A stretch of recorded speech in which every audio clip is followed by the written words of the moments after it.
For obvious reasons, I talk a lot about the benefits of kind leadership and the ways that implementing it can heal yourself, your organization, and the community you serve. But during a recent impromptu live stream on LinkedIn, I considered a slightly different question. What are the consequences of practicing unkind leadership? I found myself getting a little more passionate than usual as I talked from the front seat of my car into my old iPhone and realized that I wanted to expand a little bit on my rant, plug in my good microphone, and share my thoughts with all of you. Welcome to the Kind Leadership Challenge, where every Monday morning I teach you to heal your school or library in the next 10 minutes. I'm Dr. Sarah Clark, founder of the Kind Leadership Guild, where I use my PhD in higher ed leadership and nearly 2 decades of experience in academic libraries to advise a growing community of educational and library leaders who want to build a better world without burning out. Kind leaders make the tough decisions without becoming jerks. We plan effective systems that help us get the job done with less money and effort. And we've learned that once we stop controlling and start collaborating, any vision becomes possible. Now, to be clear, kind leadership's pretty simple, but it's rarely easy. So if you're up for a challenge, stick around to learn how to create a legacy that will strengthen your community long after you're gone. I talk a lot about the upsides or the benefits that come from growing humanely, managing effectively, and creating collaboratively. Because I know from personal experience that implementing those 3 skills can heal yourself, your team, your organization, and the community that you serve, and ultimately build a better world, which is why all of us educational and library leaders are doing this thing. However, just as kind leadership comes with benefits, unkind leadership has consequences. To be clear, when I say unkind leadership, I don't necessarily mean just being rude or being cruel, though those things can certainly be a part of it. When I speak of unkind leadership, I mean something broader. When we as leaders are not in touch with ourselves and our values, it becomes challenging to confidently decide what we need to do. When we don't have structures and systems and plans that honor our organization's real-world limitations and opportunities, we struggle more than necessary to achieve those goals. And when we don't have safe, trusting, conflict-friendly relationships with our teams, our stakeholders, and our community, we won't be able to scale our team's impact to achieve the vision that we want to see in our world. I'm going to be blunt here. We are losing good people at our K-12 schools, our libraries, our universities, our corporate training and development teams, and other mission-oriented organizations because we, as leaders, don't have our own stuff together. We can't process our feelings and connect with our values well enough to confidently make decisions, so our best people lose confidence in us in turn. We as leaders are allowing knowledge gaps and inertia to keep broken systems in place, forcing our best people to apply Band-Aid after Band-Aid until they burn out or break down. And we as leaders are losing good people because we don't take the time to talk to each other, to connect with each other, to understand where others are coming from so that we can actually work together and realize that we all want the same thing.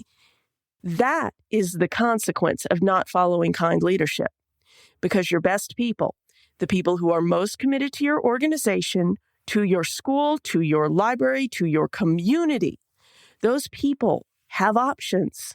And if they are forever running into roadblocks, into struggles, because you don't have your stuff together, because your organization doesn't have its stuff together, those people will move on. I've seen it in every organization I've ever worked for. I see it in my social Saturday interactions on LinkedIn, where I run into a lot of people who are interested in my podcast, but who are also seriously considering leaving the profession or have already left the profession because of this kind of nonsense. And who is responsible for running these people out of professions that are at their best, have the proven ability to improve critical thinking, reduce income inequality, build community wellness and engagement, and in short, build a better world? Unkind leaders are responsible. More accurately, we are responsible. And I say we because a kind leader isn't something a person is. Kind leadership is something we practice, and some days we do better than others at practicing it. All of us, myself very much included, have to wake up every day and resolve to do the best we can to grow humanely, manage effectively, and create collaboratively so we can heal our organization's doubt, dysfunction, and drama and build a better world. No, we do not have power over all the ills that plague our schools and libraries, internal or external.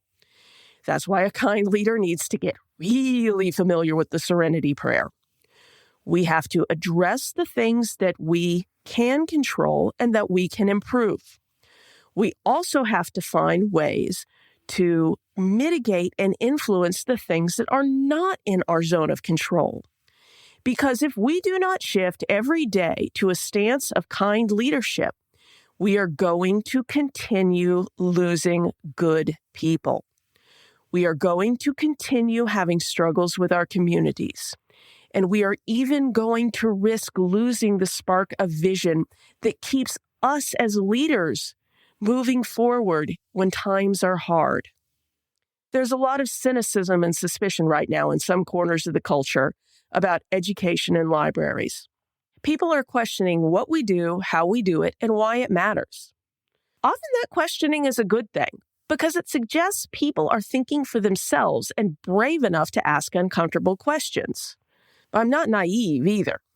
Some of that questioning is deliberately stoked by people creating scapegoats as an easy way to get clicks, votes, money, or some combination of the three. I don't know the solution to that suspicion, or even if it's a problem that needs solving as long as it doesn't cross the line to harming others. But I do know that suspicion of an educated, informed, and equitable society is a sign that there's a lot of pain that needs to be healed, both inside and outside our organization. It isn't our job to heal that pain, but it is our job to provide spaces and opportunities for healing to take place. So, this week's challenge is pretty simple. How are you going to be a kinder leader this week?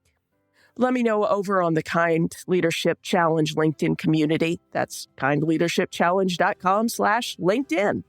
Thanks as always for listening to the Kind Leadership Challenge and for growing humanely, managing effectively, and creating collaboratively in your own organization.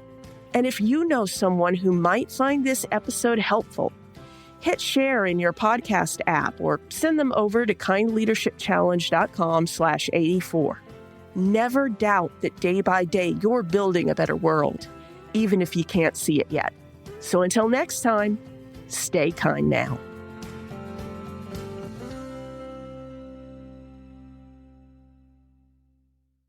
Oh, one last thing. If you're ready to take on this week's challenge but not sure how to start, head over to kindleadershipchallenge.com/next to download the Next Steps checklist.